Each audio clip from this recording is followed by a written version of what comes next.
disturb other people. So we can follow his example. All his life he has been giving and giving and giving and loving and loving and loving. And he gave us the example, and that's what he always told us. My life is my message, he used to say, Swami used to say. And then he started saying, your life is my message. So it is our role in this lifetime, having had the privilege to have access to these avatars teaching, to radiate his message, to live his message and to behave the way that he has been teaching all, according to the human values, of Satya Dharma, Ahimsa, Prema, and Satya, of course. So we have to live according to these human values. And Swami also told us, do not publicize my name or my photo or anything personal, but bring my message to all corners of the world. And to bring his message, it can be in a neutral way. We don't have to show his photo, we don't even have to say his name, but to take inside his message, to live this, and then to talk about it whenever we can. Swami said you have first to be, and only after to tell. So he gave us very specific instructions. And in the difficult situation that we live here in this country, for 48, tomorrow 49 days, we all have been exposed to the difficult situation here. It must be very frightening for you who live in this area.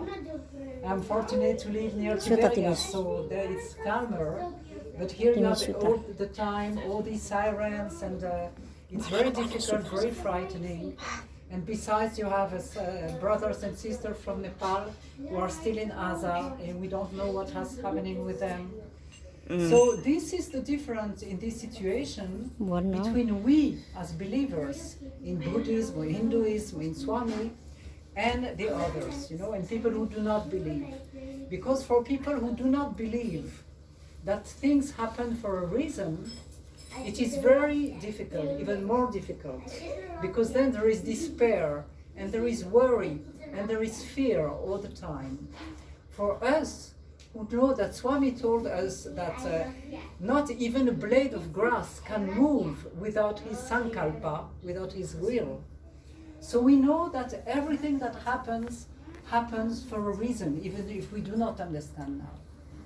And we are supposed to accept that and to play our role again as devotees, our believers.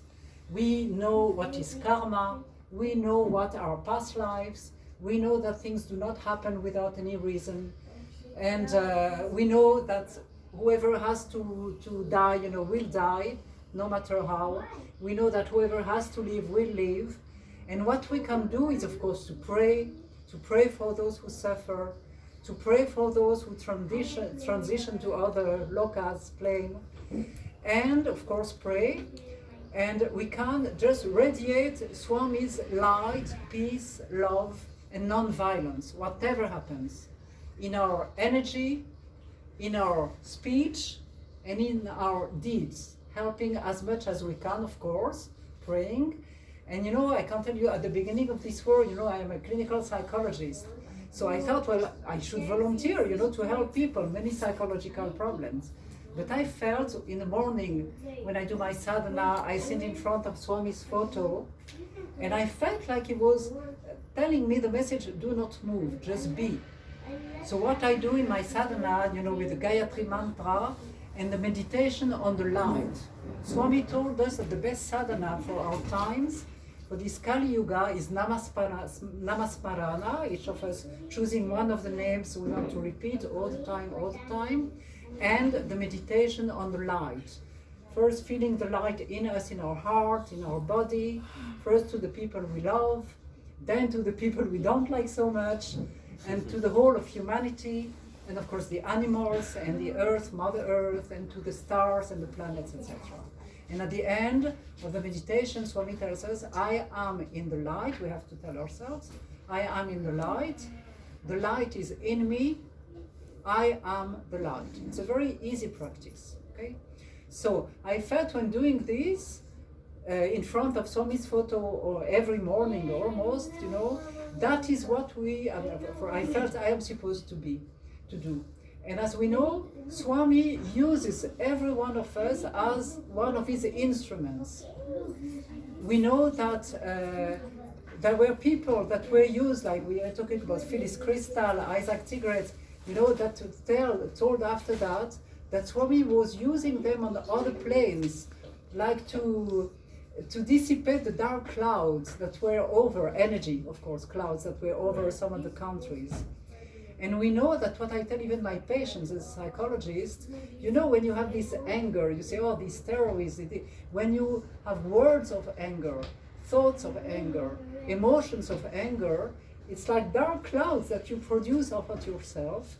And these dark clouds join all the other dark clouds that are not missing, and it falls as a rain of terror, attacks, wars, earthquakes, nature calamities. This we say all the time, and now even more. You know, when the situation is so fragile, and we are praying for people, you know, to be released and to be in life. So even more important to do that ourselves, to connect with the light, to connect with peace, to connect with non-violence, and to radiate them as much as we can. This is what we can do in everything we do. Not mind if we wash the dishes or cook or clean the floor, whatever we have to do in our daily dharma, we can do that. And even better to take a few moments in the morning and in the evening when we are quiet to do that sadhana. And I was reminded of when I first went to the ashram, to Prajanti Nilayam in 97 at Christmas time. Then, you know, then people were talking that when they go to the ashram, you should ask Swami, interview, please, etc. So when I came back, I said, you know, Swami didn't give me an interview. He didn't take my letter. He didn't talk to me. He didn't look at me. So I was very disappointed. But then some people, like they were sitting at the other side of the hall and say, what are you talking about? We can feel your energy, or Swami's energy through you. And another friend of mine, who is not even a Sai devotee, she told me, you know, I feel that since you were in the ashram, Swami uses you as an antenna to spread his energy. So we checked if it happened to be when I was meditating. Not at all. It was sometimes when I was not conscious of it, sleeping or whatever. So that is what is happening with each and every one of us. Swami chose us.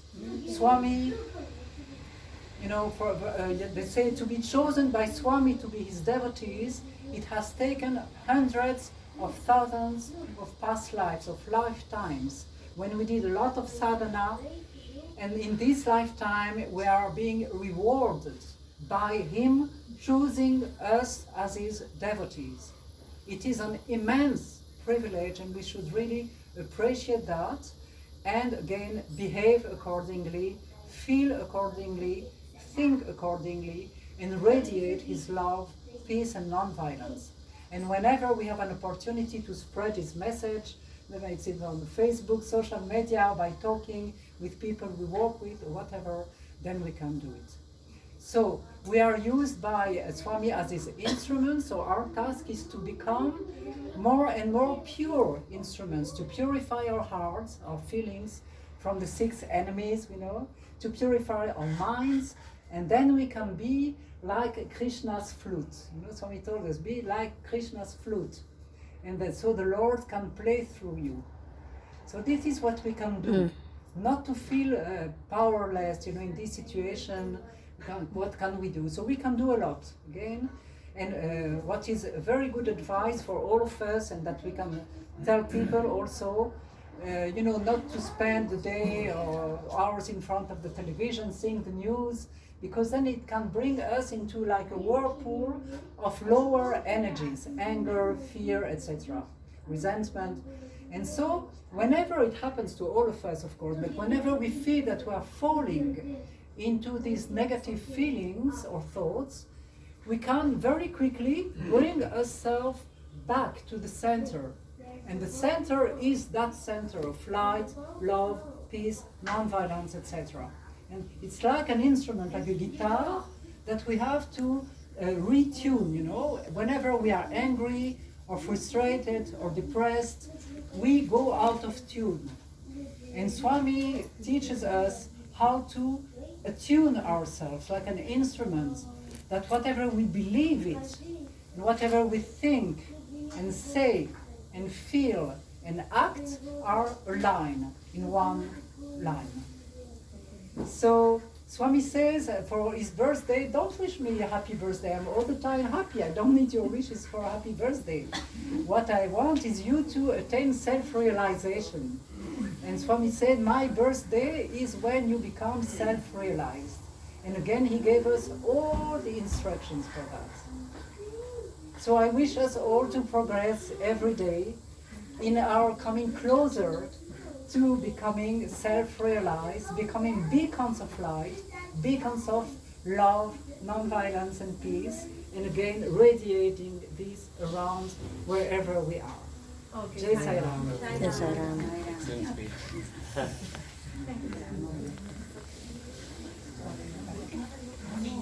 Thank you.